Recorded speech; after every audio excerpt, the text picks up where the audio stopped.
चलिए दोस्तों, बात करते हैं सेको नई क्वेश्चन के बारे में।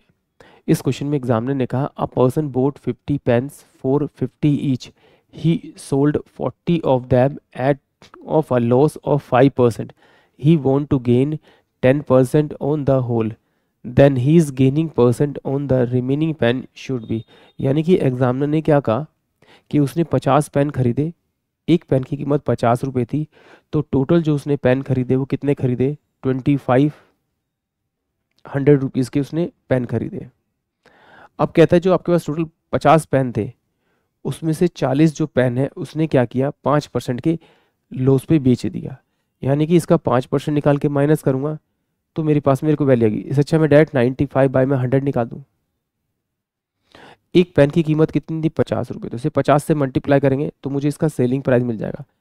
इससे इससे ये गया 5 चौक 20, तो ये कितना हो जाएगा आपका 5 चौक 20 यानी 5 9 18 1900। यानी कि उसने जो 40 पेन है वो 1900 रुपये के बेच दिए।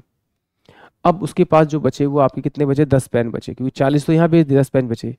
और एक पेन की कीमत कितनी थी, 50 रुपये। यानी कि जो 10 पेन खरीदे थे उसने 500 रुपये में खरीदे थे, बट वो चाहता है कि सारे पेन को बेचकर उसे 10% का प्रॉफिट हो। 2500 इंटू में इसका 10% निकाल इसमें जोड़ना पड़ेगा, या फिर सीधा 110 बाय में 100 कर लीजिए आप इसे।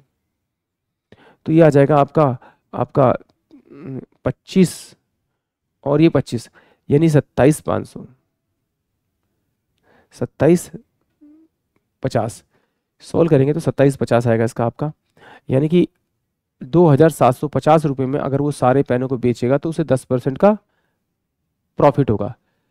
बट 1900 रुपये में तो ये ऑलरेडी बेच चुका है 40 पेन, तो बचा कितना इसका 8 5 और 0 यानी कि 850 रुपये। अब जो बचे पेन के 10, उनकी कीमत है 500 रुपये, बट उन्हें बेचेगा 850 रुपये में, तब जाके उसे 10% का प्रॉफिट होगा। तो इन दोनों का डिफरेंस करेंगे तो 350 आएगा, अपॉन में 500 आएगा, इनटू में 100 करेंगे परसेंटेज निकालने के लिए, तो 535। यानी कि अगर बचे हुए 10 पेन को 70% के प्रॉफिट पे बेचेगा तो उसे टोटल पे 110% टोटल पे 10% का प्रॉफिट होगा। यानी कि ऑप्शन जो डी होगा वो इस क्वेश्चन के लिए करेक्ट होगा।